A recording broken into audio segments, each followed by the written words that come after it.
You know, from your phone to electric cars, pretty much our entire world runs on batteries. But there's this constant race to build something better, right? Something safer, cheaper, more sustainable. Well, we're on the hunt for that next generation of energy storage, and the secret weapon? It's not in a chemistry lab. It's in a computer. Okay, let's get into this. So, meet the star of today's show, the Aqueous Zinc-Ion Battery, or AZIB for short. And as you can see, it's a pretty complex system. At its heart, yeah, it's a zinc-ion battery, but look at everything going on around it.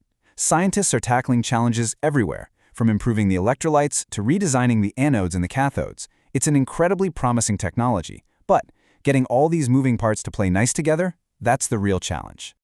All right, here's our game plan.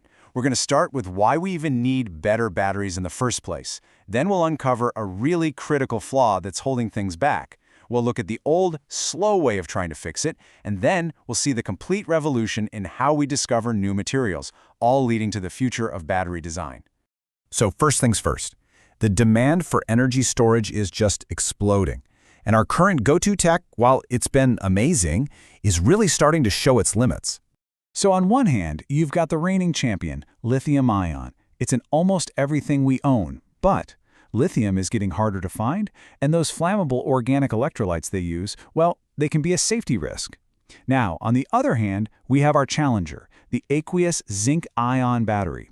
It's just fundamentally safer because it uses a water-based electrolyte. And the materials? They're way cheaper and much, much better for the planet. Let's break it down.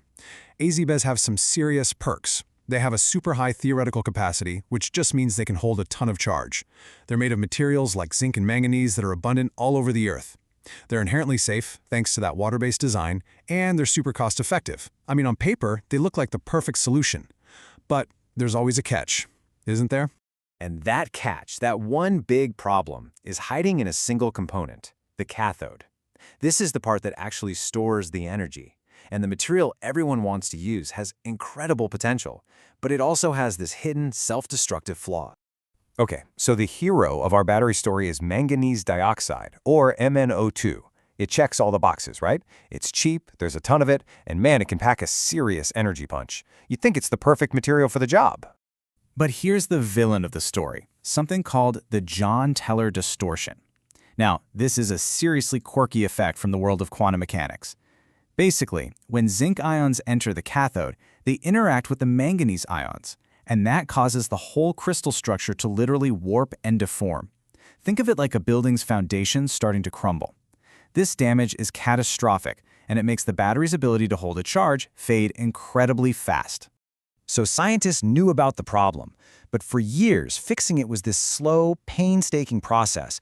Frankly, it felt a lot more like guesswork than actual science. For decades, the whole approach was manual. Researchers would try things like doping the material with other elements, or applying these microscopic coatings, or even building these super intricate 3D nanostructures. You can see some of those strategies here. It was all very hands-on, just trying one thing at a time. And really, each experiment was a shot in the dark. It was this long, expensive hunt for a needle in a massive chemical haystack. You could spend months, maybe even years, on a single idea, only to find out it didn't solve that core problem of the structure falling apart. The progress was just painfully slow. And this brings us to a really important question. What if we could just flip the script entirely?